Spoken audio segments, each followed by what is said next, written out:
ডাকসু নির্বাচনে বিজয়ী হওয়ার জন্য ছাত্র শিবিরকে অভিনন্দন। অভিনন্দন জানাই সাদিক কায়েম, ফরহাদ সহ যারা যারা নির্বাচিত হয়েছেন সবাইকে। একটা দুর্দান্ত বিজয় তাদের, সেই বিজয় তারা অভিনন্দন অবশ্যই পাবেন। এবং যারা পার্টিসিপেট করেছেন বিভিন্ন প্যানেল থেকে, আমি তাদেরকে অভিনন্দন জানাতে চাই, কারণ তারা খুব চমৎকার একটা সহাবস্থানের মাধ্যমে চমৎকার রাজনৈতিক সংস্কৃতির পরিচয় রেখে ক্যাম্পেইন চালিয়েছেন, নির্বাচনের দিন পার করেছেন এবং সেই সময়েও মেজর কোনো সংঘাতে তারা জড়াননি কিছু তর্ক বিতর্ক বা বাকবিতণ্ডার বাইরে। এটা একটা চমৎকার উদাহরণ, সবাইকে অভিনন্দন জানাই। শেখ হাসিনা মুক্ত বাংলাদেশের প্রথম নির্বাচনটা মোটা দাগে বলবো বেশ ভালো হয়েছে। নির্বাচনের দিন বেশ কিছু অভিযোগ ছিল, সেই অভিযোগের প্রেক্ষাপটে নানা রকম মন্তব্য আছে, নির্বাচন প্রত্যাখ্যান আছে। ছাত্র দলের যিনি ভিপি প্রার্থী তিনি সেটা প্রত্যাখ্যান করেছেন, উমামা ফাতেমা করেছেন, মেঘমল্লার বসুও খুবই কঠোর সমালোচনা করেছেন। কিন্তু আমরা মোটামুটি তথ্য যা পেয়েছি তাতে নির্বাচন মোটা দাগে বলছি খারাপ হয়নি, বা এমন কোনো রকম কোনো অনিয়ম বা সমস্যা হয়নি যেটার কারণে ফল ম্যানিপুলেটেড হয়েছে এটা বলা যাবে। আমি সোফার যতদূর বুঝতে পারছি, তাই আমি মনে করি ফলাফল মোটামুটি মেনে নেওয়াই ভালো। যেমন ধরুন আমিও মেনে নিচ্ছি এবং আমি অভিনন্দন জানাচ্ছি, এবং এই নির্বাচনে আমিও খানিকটা পরাজিত হয়েছি, সেটা একটু স্বীকার করে নেই। পরাজিত হব জানতাম, কিন্তু একটা অবিশ্বাস্য ঘটনা ঘটেছে যেটা নিয়ে আসলে ভবিষ্যতে আমাদের একটু বুঝির দরকার হবে। আমি একজন পলিটিক্যাল অ্যানালিস্ট এবং অ্যাক্টিভিস্টও, সো আমার নিজস্ব একটা অবস্থান আছে, পলিটিক্যাল জায়গা আছে। আমি সেন্ট্রিস্ট, আমি মধ্যপন্থী রাজনীতি পছন্দ করি। আমি প্রকাশ্যে কথাটা বলি, বহু বছর ধরে বলি। এখন হয়েছে 5 অগাস্টের আগে অনেকে চোখে পড়েনি, এখন চোখে পড়ছে, কারণ এখন আবার শেখ হাসিনা পরবর্তী সময়ে আমরা মধ্যপন্থী, মধ্যরান, পুরো ডান, মধ্যবাম, তারপরে পুরো বাম ভাবে আমরা বিভিন্ন রকম তাদের আইডিওলজি নিয়ে মাঠে নামছি এবং আমরা পরস্পরের সাথে ন্যারেটিভের লড়াইয়ে অনেক ক্ষেত্রে ঝগড়াঝাটিতে জড়িয়ে পড়ছি।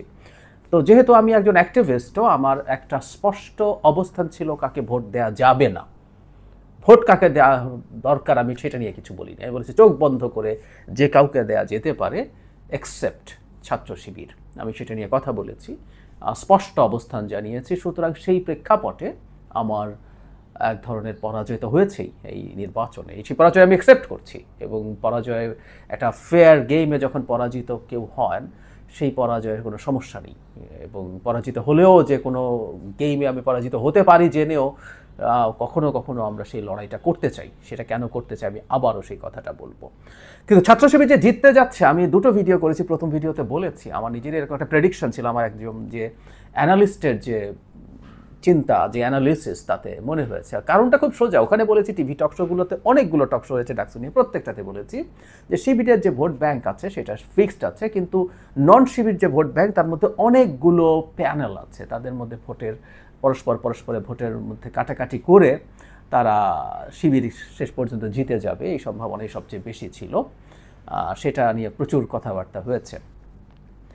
কিন্তু যেটা আসলে সারপ্রাইজিং, ভেরি সারপ্রাইজিং, শিবিরের ভোটের সংখ্যা। আমি এই জায়গাটায় আমার অ্যানালিস্ট হিসাবে এই জায়গাটা আমি ধরতে পারিনি। আমি জানি না অন্যরা ধরতে পেরেছেন কিনা। মানে ধরুন আমরা সাদিক কায়েমের বিরুদ্ধে যারা ভোট মোটামুটি সিগনিফিক্যান্ট নাম্বারস অফ ভোট পেয়েছেন, তাদের সবার ভোট যোগ করলেও সেটা সাদিকের চাইতে খানিকটা কম হয়। মানে 29,000 সামথিং ক্যাস্টেড ভোটের মধ্যে বা 30,000 সামথিংয়ের মধ্যে সাদিক কায়েম একাই, মানে প্রায় 50% ভোট তিনি পেয়ে গেছেন। যারা ফরহাদ জিএস পদে তার বিরুদ্ধে যারা দাঁড়িয়েছে সবারটা যোগ করে ফরহাদ অতটা ভালো করেননি, তিনি 10,000-এর মতো ভোট পেয়েছেন। মানে সাদেক কায়েমের তুলনার কথা বলছি, সেটা করেননি। বা সম্পাদক পদগুলোতেও অনেকে অতটা ভালো করেননি। কিন্তু এই যে এত বেশি মার্জিনে জিতবেন, এই মার্জিনে জেতাটা সম্ভবত অনেকের কাছেই সারপ্রাইজিং, আমার কাছে তো বটেই। ছাত্র শিবির জিততে পারে সেটা বোঝা যাচ্ছিল। সো এখন নানান রকম কারণ খোঁজ করা শুরু হয়েছে। আমি আসলে এই ভোটটার রেজাল্টকে আবার খুব বেশি, আমার প্রথম ভিডিওতেই বলেছি, আবারও কথাগুলো বলবো, যেটাকে ওভার এস্টিমেট করারও কিছু নেই, আন্ডার এস্টিমেট করারও কিছু নাই। মানে ওভার এস্টিমেট মানে অনেকে মনে করছেন এই জয়ের ফলেও জামায়াতে ইসলামী বাংলাদেশে বিরাট শক্তি হয়ে গেছে, তারা আগামী নির্বাচনে এটা সেটা করে ফেলবে। আমি তখনও বলেছি, এখন আবার একটু একটা উদাহরণ দিই। 1973 সালে জাসদ ছাত্রলীগ ডাকসু নির্বাচনে পূর্ণ প্যানেলে জেতার একেবারে ভূমিধ্বস বিজয়ে তাদের হয়ে যাবে, তখন ওই যে ছাত্রলীগ ভাগ হয়ে গেছে, মুজিববাদী ছাত্রলীগ মানে আওয়ামী লীগের যে ছাত্রলীগ তারা পরাজিত হবে যখন নিশ্চিত হয়, তখন শেখ কামালের নেতৃত্বে ব্যালট বাক্স ছিনতাই করে সেই নির্বাচন পণ্ড করা হয়েছিল, আমাদের নিশ্চয়ই মনে আছে।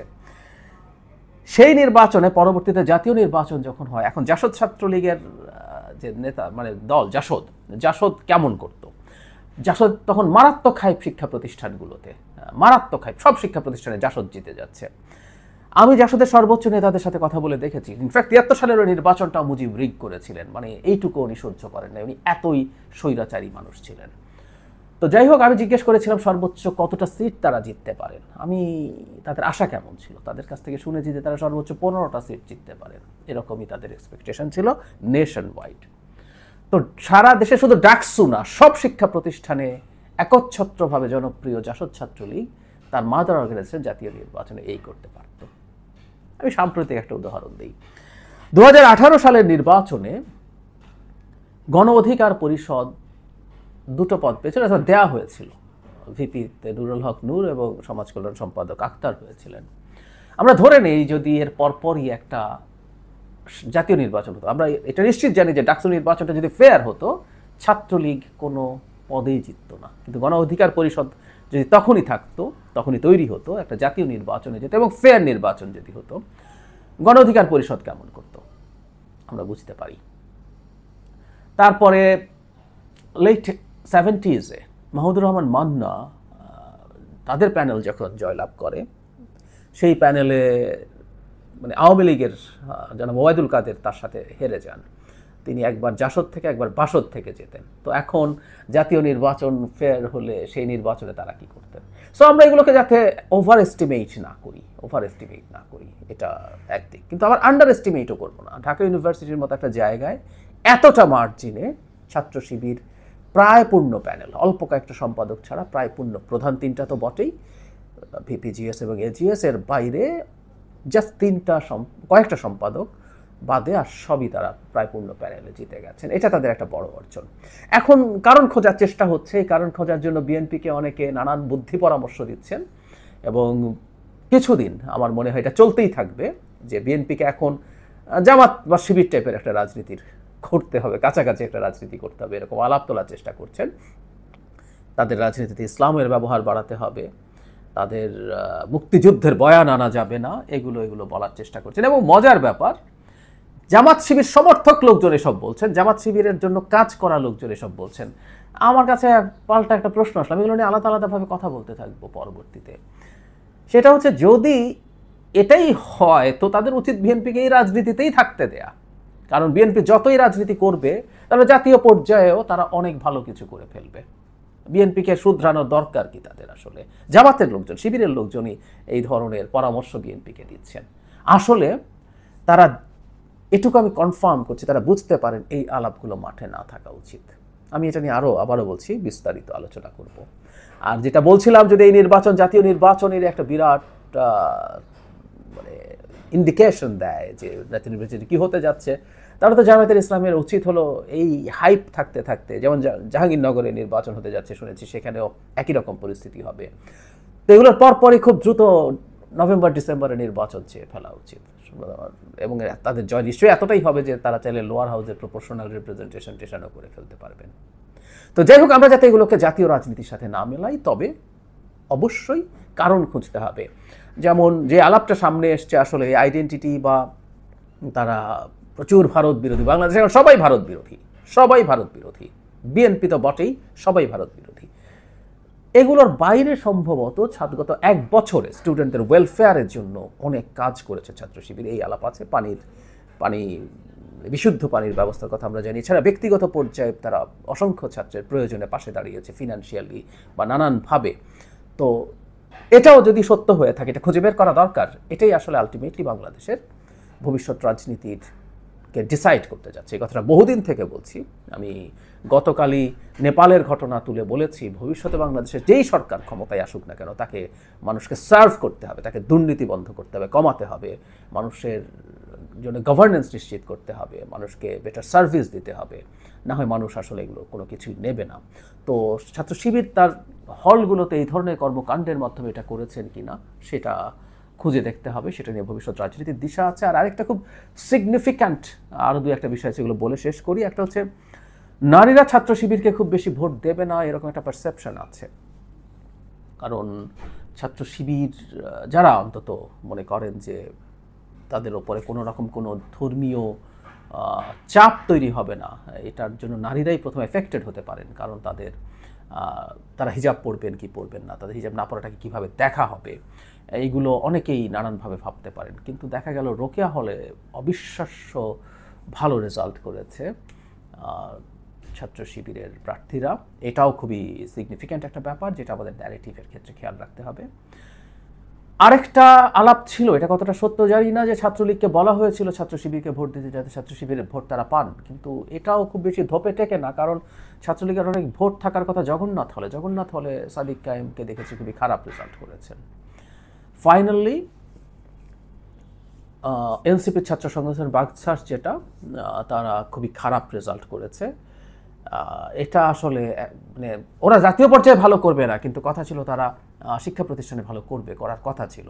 তারা করে নাই, মানে হচ্ছে তাদের লিস্ট পলিটিক্যাল ক্যাপিটালও আসলে আর অবশিষ্ট নেই। তারা এতটাই বিতর্কিত হয়েছেন, তারা মানুষের কাছে এতটাই মানুষকে ক্ষুব্ধ করেছেন, তাদের যেই জায়গায় তাদের অন্তত খানিকটা ভালো করার কথা ছিল, তারা জাতীয় পর্যায়ে আসলে তেমন কিছু করতে পারবে না। অনেকদিন থেকেই বলি শিক্ষা প্রতিষ্ঠানগুলোতে খানিকটা ভালো করার কথা ছিল, এবং জনাব কাদের ক্যান্ডিডেট হিসাবেও আমি মনে করি তার হয়তো কীভাবে উনি ইন্টারাক্ট করেছেন সেটা ম্যাটার করে, নির্বাচনগুলোও ম্যাটার করে। কিন্তু জনাব কাদেরের অত্যন্ত বড় একটা ইমেজ আছে আমাদের যে মুভমেন্ট হলো আমাদের আপরাইজিংয়ের সময়। তারপরও উনি সহ ওনার প্যানেলে জনাব বাকের বা অন্যান্যরা খুব বেশি ভালো কিছু করেননি।